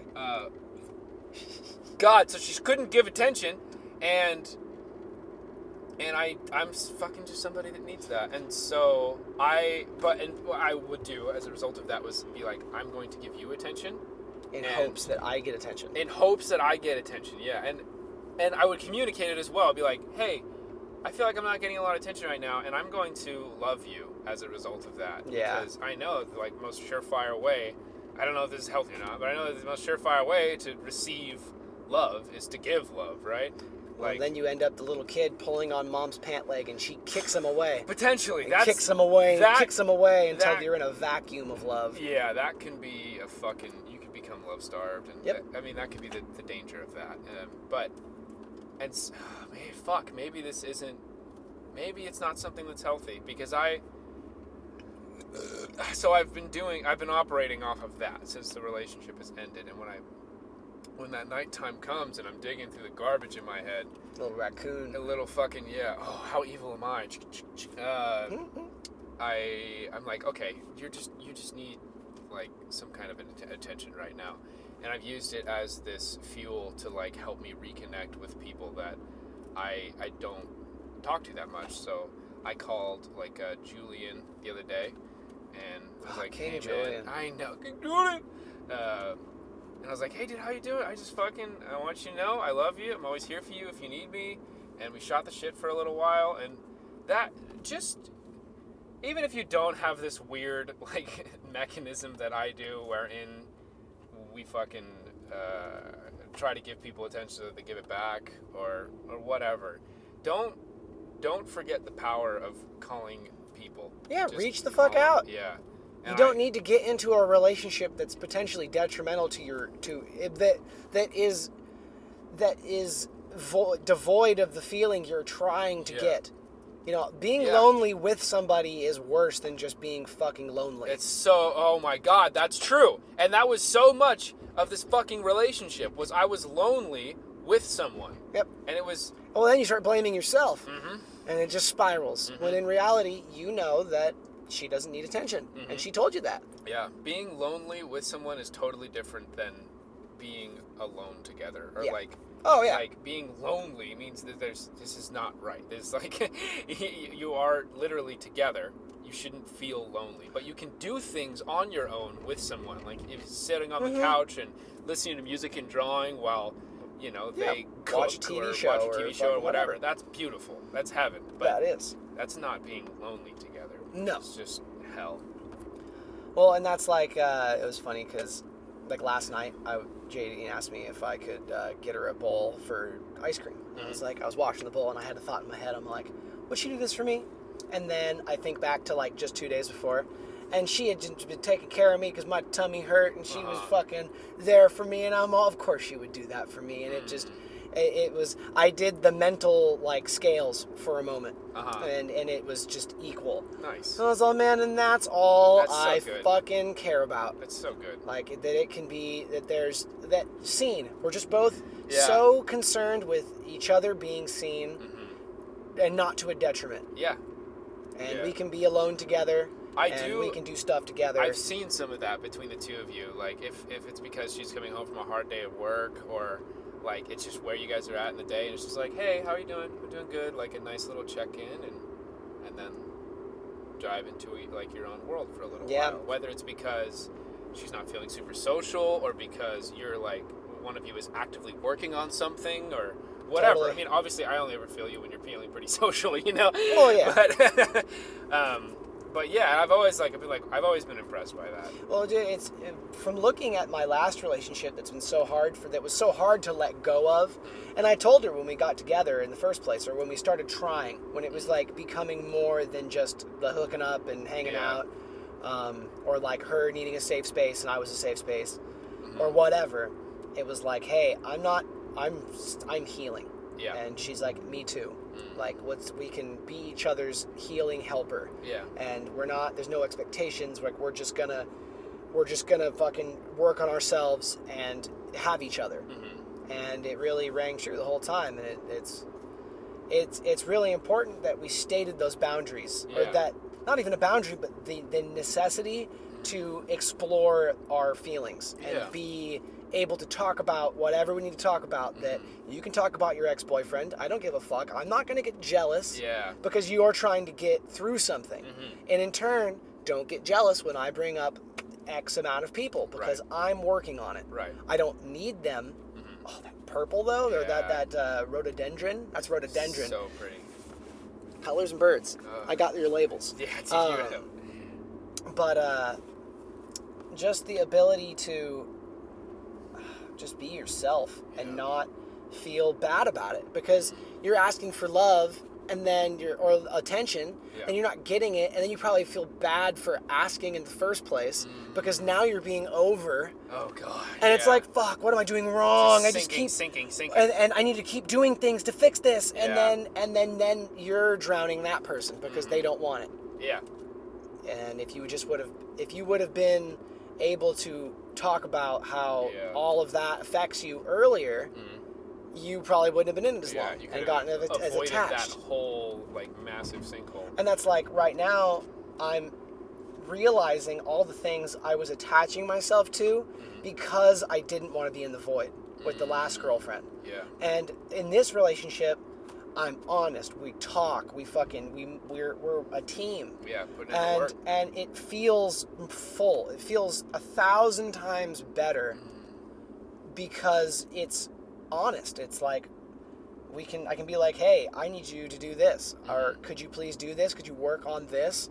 And she'll either be yes or no, or like, hey, I don't feel like that's okay for you to ask me to do that because like I'm doing this right now. Right. And like I would rather there be, because she doesn't want to pussyfoot around like the conflict emotions. And my last girlfriend we both didn't want conflict. And so shit just festered. Yeah. Jadine will fucking let you know if she is uncomfortable. Yeah. And in turn, that gives me the ability to say, hey, no, I'm uncomfortable too. Or I hear you. I'm sorry. So good. Nothing is confused. Yeah. And it's better to be uncomfortable for a second than to suppress yourself. Yeah, let shit fester. Or give it away, like, or just keep letting that person do that shitty thing to you. Yeah. And they don't even know because you're too nice to say anything.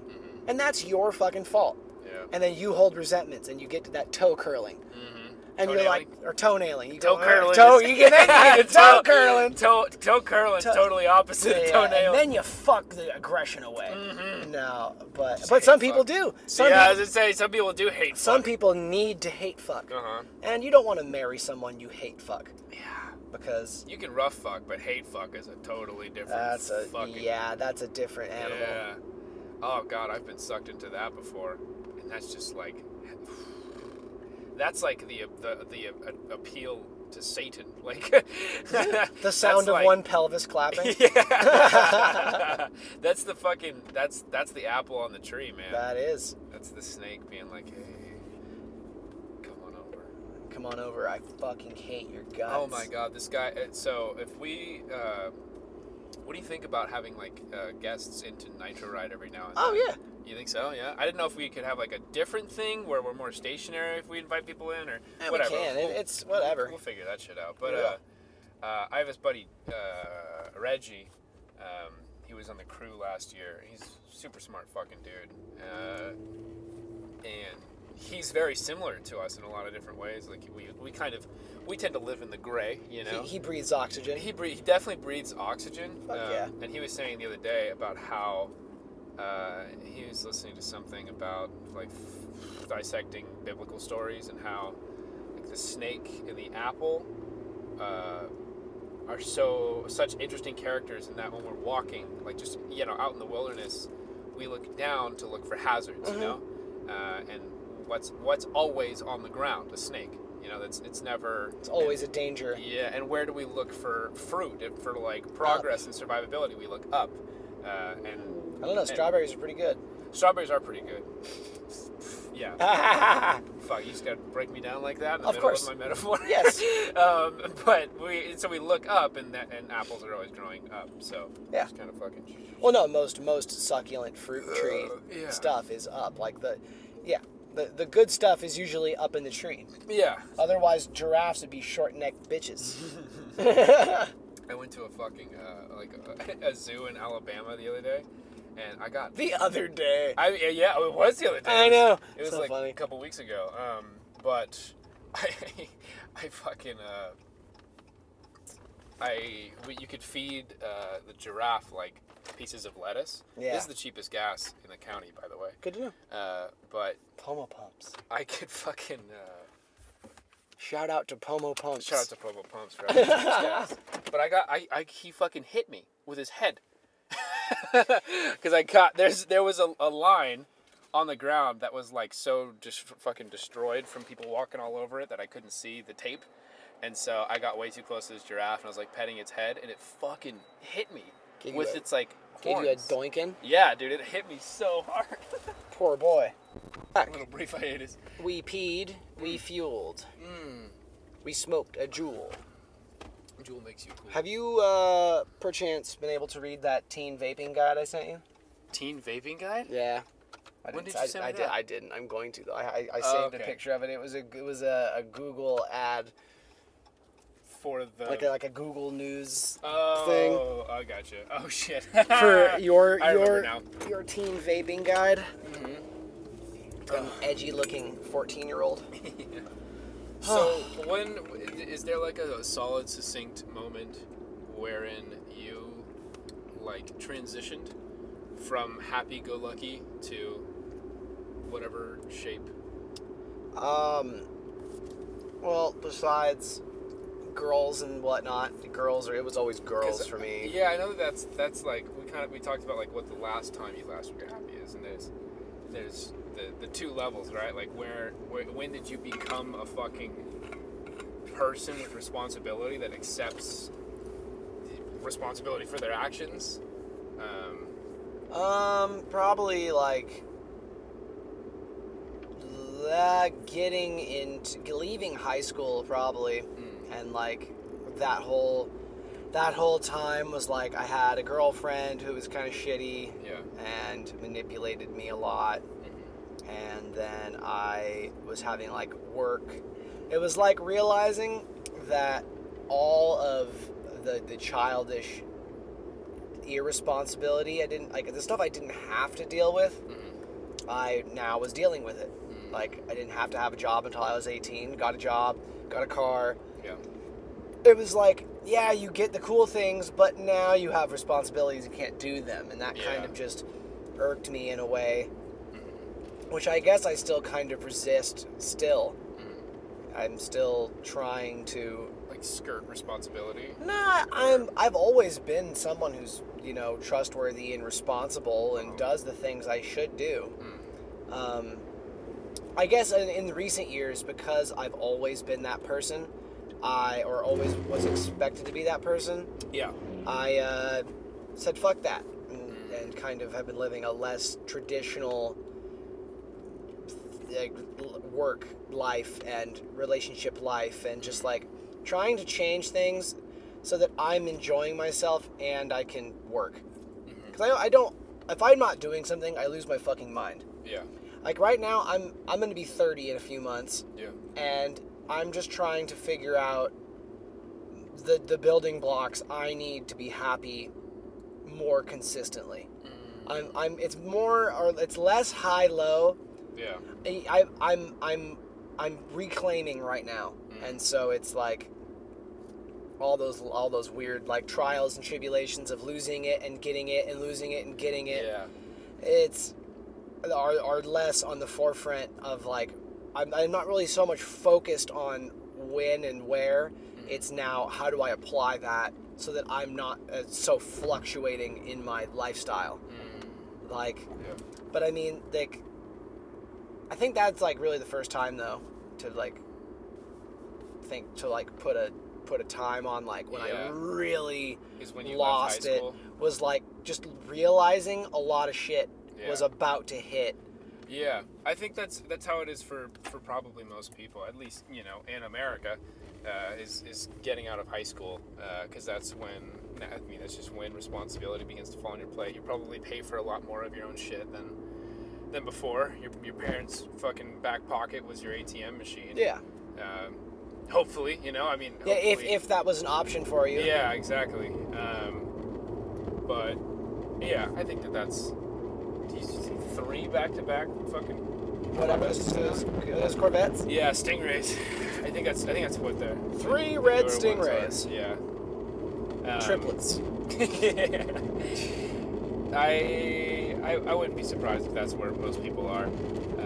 But happiness comes and goes. Like right now, even though I'm fucking stuck in this pit, like it is so beautiful outside, and I'm falling back into the training, like the physical training right now for the season. Job requirement, and you just always get endorphins from exercising. And I'm making this with you, which is fucking incredible. Yeah, and I fun. love it so much. And I get to see some of my friends. I have all this free time, a bunch of fucking money. All of that is great. And so wealth. Yeah, I do. There's happiness even now, even though I just lost it.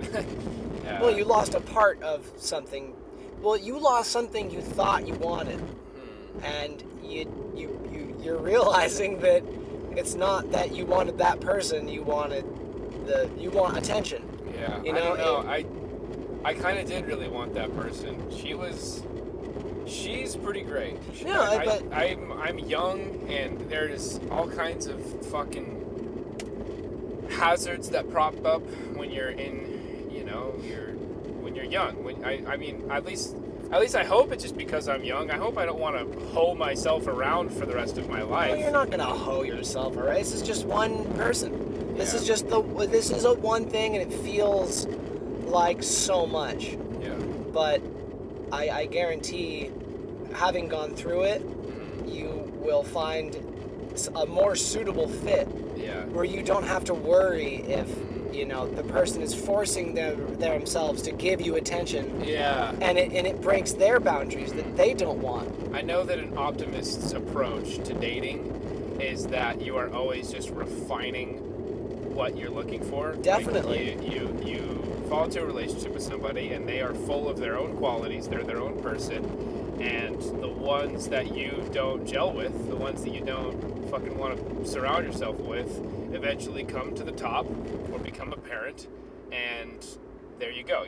Now you know that if that ever presents itself again, it's something that you don't want. Yeah. Fire hot. Yeah. Exactly. Put some caution tape around it. I can't do this. And so hopefully every next relationship is going to be a little bit better than the last one. So are you acting from the optimist's perspective? I don't know that I am right now because it's so fresh. Because it's so fresh. Yeah. You're in mourning. It's hard to jump to that quickly. It's fucking hard. It is. No, man. It's for the time being, it'll be the hardest thing. Yeah. Especially with no prospects on the horizon. Yeah. But that's just more time for you to apply it to yourself. And like you said, you're doing this, you're working out, you're not falling prey to like sloth. Yeah, but that can be a danger too, because I have overexert. Yes, I have a friend who I don't know if it is a direct result of some like shitty shit that has went down recently. I know that he okay, so he's a former drug addict, right? Yes. And he had this terrible living situation in a different state wherein he was living with other drug addicts, and they just fed off of each other. He told me this story where he was feeling awful about what was happening to him. He was kind of like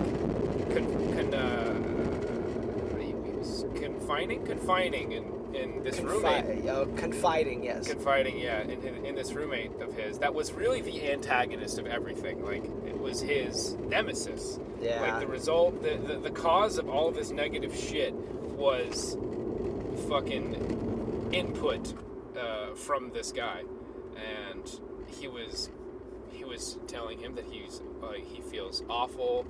He's addicted to meth. And they're like doing meth every single day, and they were like transporting drugs across state lines all the time, and he was living in fear.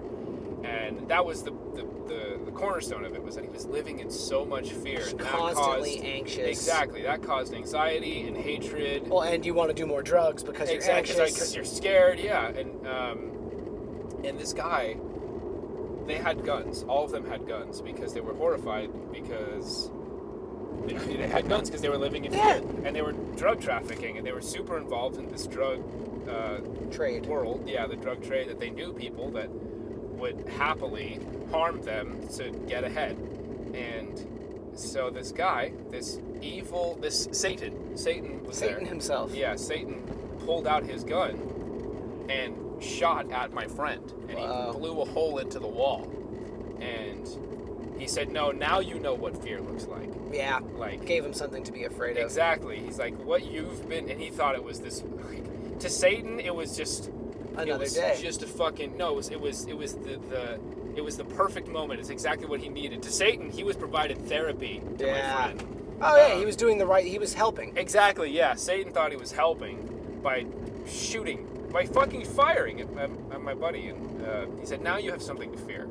Like you Don't be need afraid to- of all that air. Don't be afraid of what's This of is your a imagination. Yeah. Don't be afraid of the unknown. Be afraid of what you do know, which is right in front of you, which is me, motherfucker. Well, that's a good. I mean, it's good. I mean, yeah, It works. you can. I mean, You can, from a secondhand perspective, you can take gold from that. From any kind of event that takes place, regardless of how positive or negative, you can extract some gold. I think. Yes. But that shouldn't have fucking happened to him. Yeah, no. and so that's where he comes from. That's the life that he lived for years. Mm-hmm. And now he's like, he clings to new things. Like I think he's so desperate.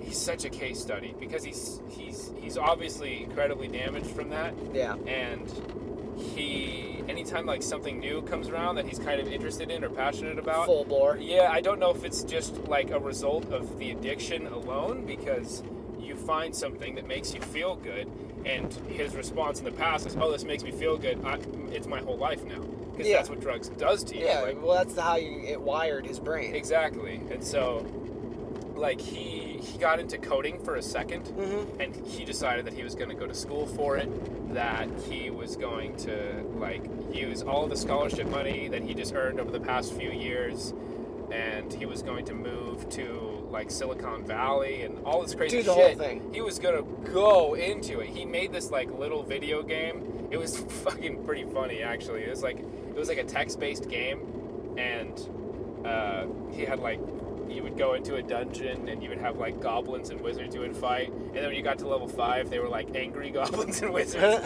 It was funny, but I feel like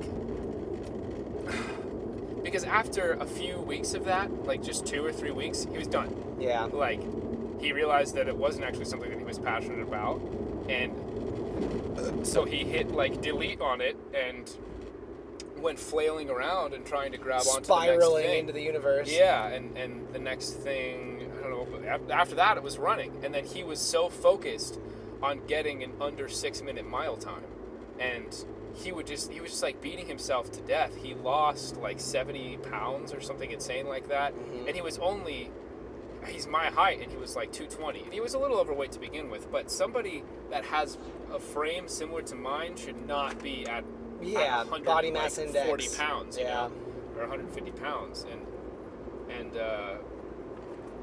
so there is the danger, you know, like overexertion. yeah, if you can find something beautiful, but if you are, instead of sinking in the dark, you do the polar opposite and go like run at life with like it's stretched wide as like you a can, moth in the light, trying to grab on to whatever gives you some hope, gives you some passion.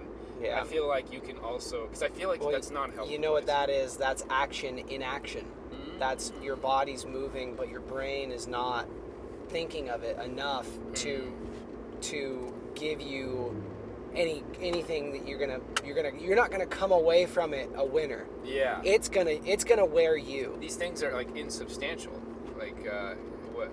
Because as soon as very quickly he realized that that's not his passion, and he kicked it. And Yep. And because you he's not really fucking hurt yourself. Yeah, there. well, he was ready to throw $15,000 into it, and well, that's a lot of people do that. Yeah. And it's really it's interesting because I am not like that at all. I'll think about something for a year and then start doing it slowly. You know, I need to make sure that I've done all the mental legwork to avoid pitfalls. Yeah. And then when I start, I fall into pitfalls I would never have thought. Huh. Which is like, you know, you should. And there's the benefit of just like, doing starting. Start it. Get your plan and dive in, because there's always going to be shit that you didn't account for. Well, and it's the stuff that I think is going to be hard that I finish in 10 minutes. Yeah. And I've been putting off and off. I know, dude. I have fucking laundry in the laundry room that's been sitting there for 2 days. Why am I fucking doing that? Why do I do that right now? What's the point? I'm going to get it today. Today's the fucking day. There you go. Well, I'll wear all my clothes and then do laundry. Yeah, yep. And that's totally acceptable to me. I don't feel bad about that at all. But you gotta clean while you cook. That's something that I've learned. You can't just create dinner and then, you know, smash through this beautiful fucking burrito that you've made, and then have like 8 pounds of fucking dishes. If you clean while you cook, hey, take whatever value from that metaphor that you want, you know. But if you clean while you cook, it's gonna be a much better go of things. If Definitely. you do what's hard, life is gonna be easy. Well, if you don't run from what is hard, you know, and that's when you feel that stress, it's not there to hurt you. Yeah. Most things won't hurt you, especially like ideas. Yeah. And you see people with such resistance to having an idea, and you see that really hard with the social climate lately. Yeah. Is people aren't even allowed to like think through things. Like, you better not say it until you're perfect. Yeah. Or else we're all gonna attack because if you fuck up, yeah, exactly. If you fuck up, if you throw a typo out there, Not on my team anymore. or if you drop a statistic that is, 10% off, oh, well, he's clearly underread and fucking, you're not on my team anymore. Exactly. Yep. Not on my team anymore. Fuck you. Yeah. And fuck that. And life isn't that simple. Yeah. There are not. That is putting way too much emphasis on practicing perfect. Yeah. And you can't do that. You can't, yeah, exactly. We talked about that the other day. You gotta fucking be okay to fail. Yeah. Because if you do something again and again and again, if you break again into 2 words, it's a gain. And you gain something every time you try. Like that. And that's why I like roguelike games, because Always better. it's not necessarily. It goes to show that you're going to get a shit hand more often. You're always better, Yeah, right? you've educated yourself on what Yeah. can happen, and you get things thrown at you. So even if in the next round you get the shittiest fucking You get random farther. numbers, you can still get farther because you know the mechanics a little bit better. You Yep. know the velocity of those tiers. You're a Yeah. little more familiar Yeah. with them. I know what item not to grab because that's going to be so bad right now. There you go. And it's good to know that you can fail. You need to know that if you're worried about failing, that is the last thing you should worry about. Yeah. I mean, I know you're gonna, Yeah. because I fucking do it all the time, Yeah. man. I can't help it. Yeah. I'm always in my head about things that I don't need to be. But it does help me in a lot of ways. Not to say it doesn't come without benefit Yeah. to be worried about failing. But if you're worried about failing because you're going to hurt yourself potentially, then yeah, that might be something to worry about. Yeah. But if you're worried about failing because your friends are gonna poke and prod at you for a little bit, Yeah. like, oh man, he was gonna be a rock star. It's fine, whatever. Yeah. But like, don't stop playing guitar. Yeah. You know. Yeah. Find people that'll be in your corner and want to assist you and like lift you up Yeah. instead of ridicule you. I mean, Yeah, but at the same time, if you fucking suck at guitar and your friends are like, hey man, try this instead. Yeah. But guitar makes you feel good. Yeah. Just don't expect to make any money off of it. You need people that are They're going gonna to give you support you in every direction. Exactly. Realistically. Yes, yeah, like they're going to tell you when you're fucking up, and if something isn't for you, and those are the people that are hard to find. There are a lot of. It's funny you said you read to me that poem the other day about you being a foul weather friend. Yeah. There are plenty of fair weather friends, Yep. but you need to find somebody that can play ball.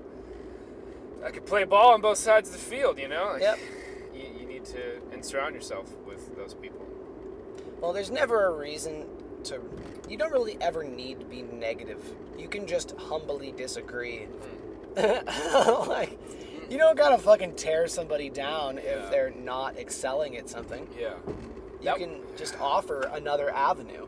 Just be like, hey, I was looking at this, and people that are struggling with guitar just need to do this one easy thing. Yeah. And help them.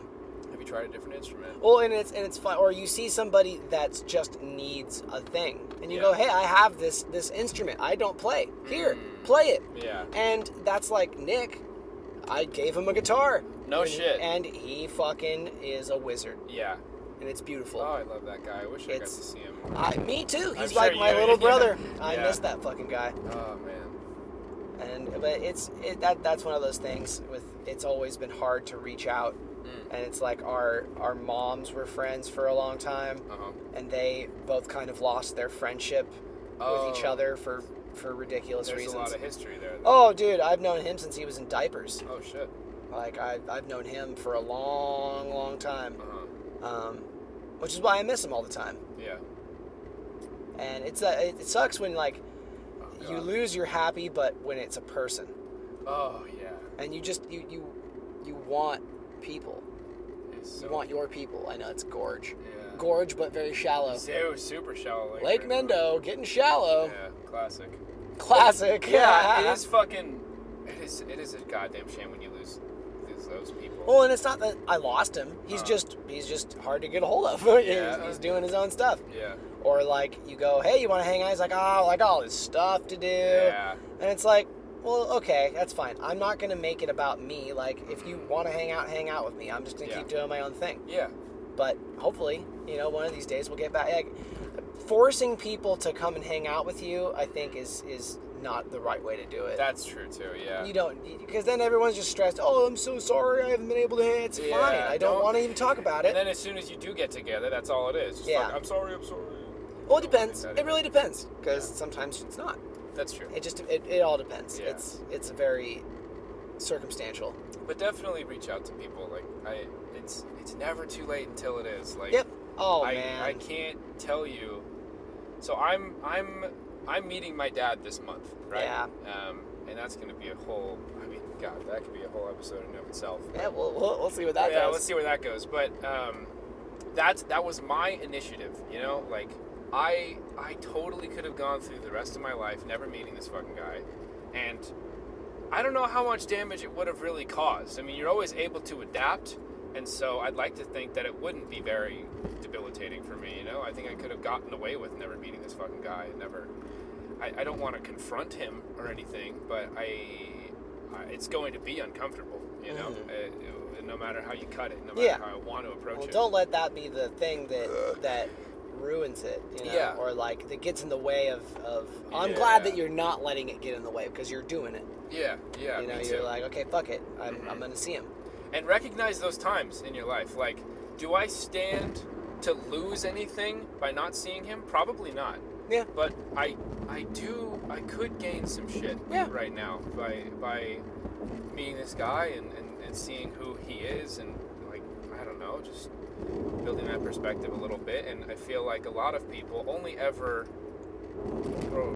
it's like reacting instead of acting. I don't know. A lot of people only ever do something because they stand to be hurt if they don't. Yeah. Like it's you have something to lose or something to gain. Yeah, exactly. And run from the fire. What's that? Run from the fire. Yeah, for real. But I just say run after it. Run after love. Run after opportunity. Well, because you never know. You might have a great relationship with somebody that you always thought you could. Yeah. Or whatever you had, whatever your thought was on that person. Yeah, and I don't know. This might just be my personality, but I do believe that certain people can deserve your time. Yeah. And I think that's not a view that everybody shares, because you could really just end up being a fucking, I don't know, a lobby that people stay in, instead of you being your own person and living for yourself some. I think that you can, if you're gonna work, if you need to grow, to throw yourself into some kind of challenge, then try being there for somebody. Yeah. Try fucking letting that person, that the guy that you're putting off calling. For me, it's my brother, my newfound brother. Yeah. And I don't know. I don't even know why. It's that's a lot of fucking vehicle. Yes. Thick. I'm putting it off, and just fucking. If it's just a phone call, make the phone call and say why. And you can say why you've been putting it off. You can set boundaries. Excuses. If you need to. You don't need excuses. You need action. Yeah. It's never fucking too late until it is. Yep. Oh man, I went to school with, in my art class, I met this guy, Drew. Yeah. And me and my friend Kim and my friend Avery all would hang out in art class, and we all became pretty good friends. Like, me, Kim, and Drew would go out and hang out, and we both had old cars. We tried to race on the freeway, going to maxing out at 80. Fuck yeah. And go hang out, smoke or drink or do whatever. Like, just be rambunctious like 21-year-olds. Yeah. And he got a job at Safeway, and I'd see him all the time. And as years went by, the friend group kind of collapsed, and oh man, we gotta hang out, dude. Oh yeah, man, we gotta hang out, man. Yeah. And then it came to a point where I saw him, and it was the last time I ever saw him. And man, we gotta hang out. I'm like, yeah, man, okay, I will. We will do this thing. Yeah. And a week later, he died. Yeah. He got smushed on his motorcycle. Oh fuck. And died on the fucking roadside. Yeah. So it's like, you know, and Drew's dead. Well, fuck, really? Yeah. Really? And fuck, I never got the chance to see where that was gonna go. There it goes. But at the same time, it taught me a lesson. Yeah. And it's very unfortunate that it had to be that friend that taught me that lesson. Yeah. But you know, it's just interesting. Yeah, and you can fall into a trap with that too, like. Because you're just living your life. It's Yeah, not like it was intentional. Exactly. You know, and don't fucking hate yourself for not taking advantage of all of those opportunities that you had to reach out. And I don't. It's just a reminder to care about if there's somebody who wants to see you. Yeah. See them. Yeah. There's a Shaky Graves song that's what is it? Oh fuck, it's Family and Genus. Family and Genus. It's a really good song. It's God, I'll think of it when I Okay.